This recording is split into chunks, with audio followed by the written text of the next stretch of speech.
ঘড়িতে বাজে সকাল 10টা 15।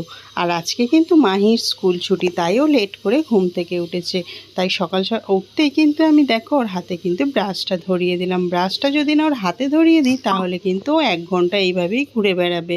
ব্রাশটা দেওয়ার সঙ্গে সঙ্গে ও কিন্তু ব্রাশটা একা একাই করে ফেললো। স্কুল যাওয়ার সময় কিন্তু ও কিছুতেই চোখ খুলবে না, ব্রাশও করবে না। ব্রাশ করে নিজেই মুখটা মুছে নিল। এবার কিন্তু বায়না ধরলো যে মা আজকে লুচি খাবো। তো বলেছে মানে বানাতেই হবে। তাই আমি রান্নাঘরে চলে আসলাম লুচি বানাতে। আর লুচিটাও আমি গরম গরমই ওকে ভেজে দেওয়ার চেষ্টা করলাম। লুচিগুলো দেওয়ার সঙ্গে সঙ্গে কিন্তু সুন্দরভাবে ফুলে যাচ্ছে। আমি কিন্তু পরপর ওর মতো 3টে কি 4টে লুচি বানিয়ে ফেললাম।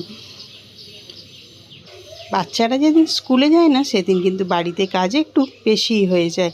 আর দেখো লুচিগুলো আমি কিন্তু গল্প করতে করতে পরপর লুচিগুলোকে ভেজে ফেললাম। আর লুচিটা আজকে খাবে ঘুগনি দিয়ে। গরম গরম ঘুগনি আর সঙ্গে গরম গরম লুচি খেতে কিন্তু বেশ জমে যাবে। তাই ও ডাইনিংয়ে বসে পড়লো ব্রেকফাস্ট করতে। আর ওকে আমি লুচিটা দিয়ে আর সঙ্গে কিছুটা ঘুগনি দিয়ে বললাম নিজে হাতে খেয়ে নাও। তাই ও কিন্তু রাজিও হয়ে গেল। আজকে আর আমাকে খাইয়ে দিতে হলো না।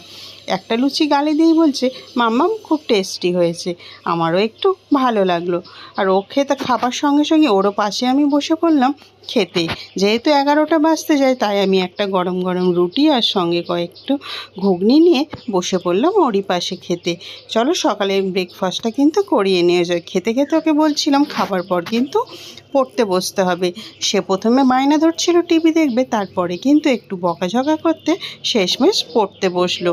সামান্য একটু হ্যান্ডরাইটিং করতে যাই করুক না কেন সকালে কিন্তু পড়ার অভ্যাসটা যদি থাকে সেটাই কিন্তু অনেক। তাই ওকে বলছিলাম আমি যেটা ভালো লাগে তোমার তুমি সেটাই করো। আর আজকের এই সুন্দর ছোট্ট মিনি ব্লগটা তোমাদের কেমন লেগেছে তোমরা কিন্তু অবশ্যই জানি। Tata bye.